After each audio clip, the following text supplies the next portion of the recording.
Hey folks, so every now and then I get one of those theories that refuses to leave my head, and I've been working on trying to find valid evidence for this theory for like a solid week straight, and now I think I have pretty much reason to believe that it's possible Koichi, the main character of My Hero Academia Vigilantes, could possibly be a descendant of one of the original successors of One for All. So before joining us inside the bar today, make sure you're caught up on both titles. I wouldn't want anyone to get spoiled unnecessarily, because if you haven't read Vigilantes before, I can see why this theory might come off a little bit confusing to My Hero Academia onlys. To be honest, you can add this to the pile of My Hero Academia / My Hero Academia Vigilante crossover videos that I've done in the past. But enough of that jibber jabber. Let's go grab a drink.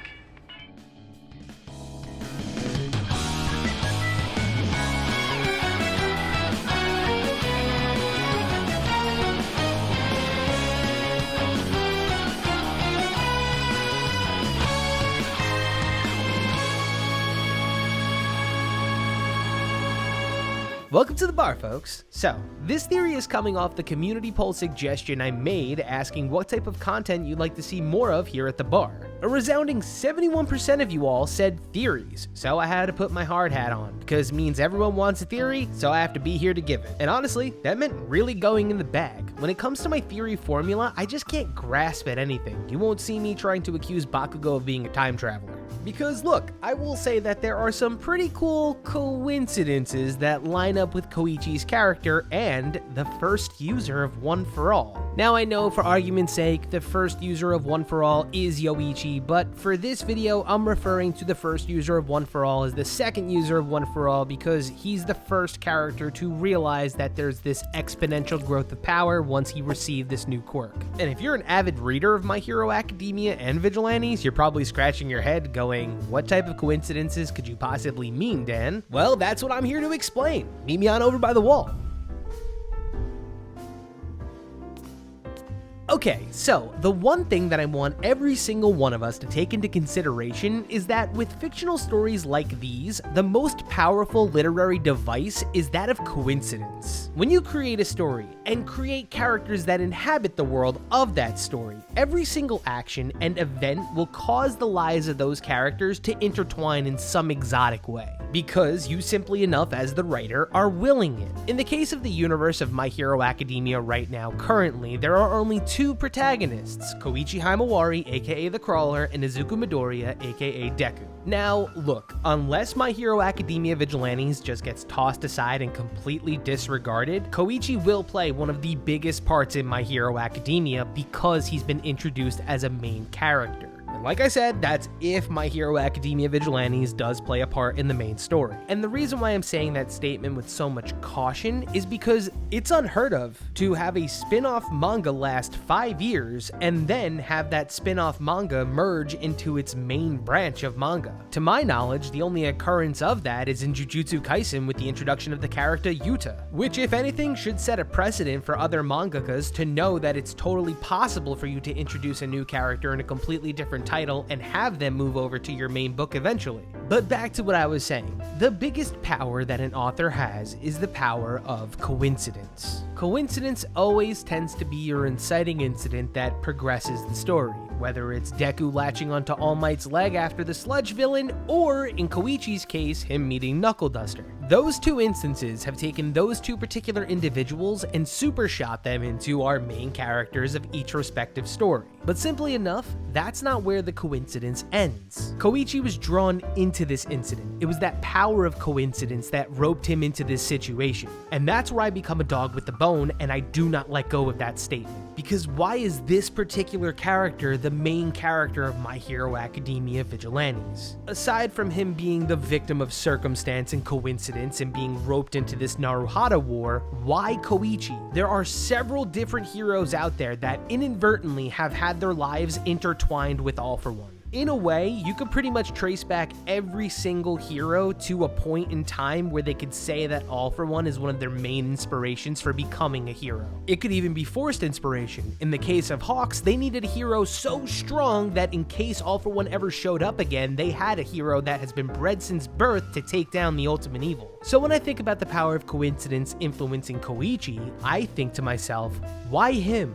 Why is he the main character? If he's eventually going to serve a greater purpose in My Hero Academia, we need him to show his worth to eventually transition into the main branch. My earlier theories had Koichi being the guy that showed up to show Deku that he needed the help of his friends and he really wasn't doing the right thing by casting everybody aside and going the route of a vigilante, when it turns out during that arc the thing that saved Deku at the time was the power of friendship, meaning that when the vigilante Deku retrieval arc ended, that pretty much ended the possibility for Koichi being the guy that tells him to go back to his friends. And that's when I went back to the drawing board. I had to think of a theory for them to cross over and in a way that would put Koichi and Deku on the same side to actually take down All For One. And when that happened, I knew I had to start thinking outside the box. So I started thinking of moments that would just genuinely be that quote-unquote aha moment. Having him show up to rescue Deku from a sticky situation is just very typical, and it just doesn't provide us with a oh snap that we would love to have. What would provide us with an oh snap situation is finding out that it's possible Koichi could be a descendant of one of the original successors of One For All. Now stay with me because I know I haven't given you any form of proof whatsoever that would warrant Koichi being one of the descendants of One For All, but hold fast real quick. I have two main reasons why I'm starting to believe that Koichi could possibly be related to this user of One For All. The first one is the most obvious one. It's the fact that they chose the path of the vigilante. Koichi's path to becoming a vigilante was a little bit rocky to start, but eventually it graduated into something that became larger than himself. And if I had to guess, that's probably the same thing that happened with this user of One For All. You have to think, this particular successor is the one that's hailed as the revolutionary, meaning that when All For One was ruling the world pretty much, he was the first person to stand up and be like, we have to do something about this. And at the time, there was no such thing as a professional hero, so anybody who managed to, go against the grain was just labeled a vigilante. These two characters chose vigilantism to do what was right in the world, and it caused their paths to converge with the ultimate evil of the title. I mean, when you think about it, it probably wasn't a huge revolutionary army when he first started out. It probably eventually evolved into something that big that one day he just took a step back and was like, oh my god, what have I created? It's the same thing with Koichi. One day he took a step back and realized he was getting chased by 5 pro heroes and he had a supervillain. So maybe biting off a little bit more than you can chew just runs in the family. And my final reason is their quirks. Granted, we have not seen the first user of One For All's quirk in his capacity or in the One For All capacity, but what we have seen is the body language in which that he does use his quirk. The way that he holds his arm to fire his quirk is reminiscent of 3 characters. 1 could be Deku during his Air Force attack, 2 is Bakugo when he's using his AP shot, and 3 is Koichi using his Shooty Go Blam technique, which is pretty damn similar to the way that the first user of One For All is holding his arm right here. And to backpedal a little bit, we have not seen what the first user of One For All's quirk is, so for all we know, it could be a blaster type of quirk. Meaning that Deku could possibly be avoiding using the first user of One For All's quirk because he simply enough doesn't know how to control it properly.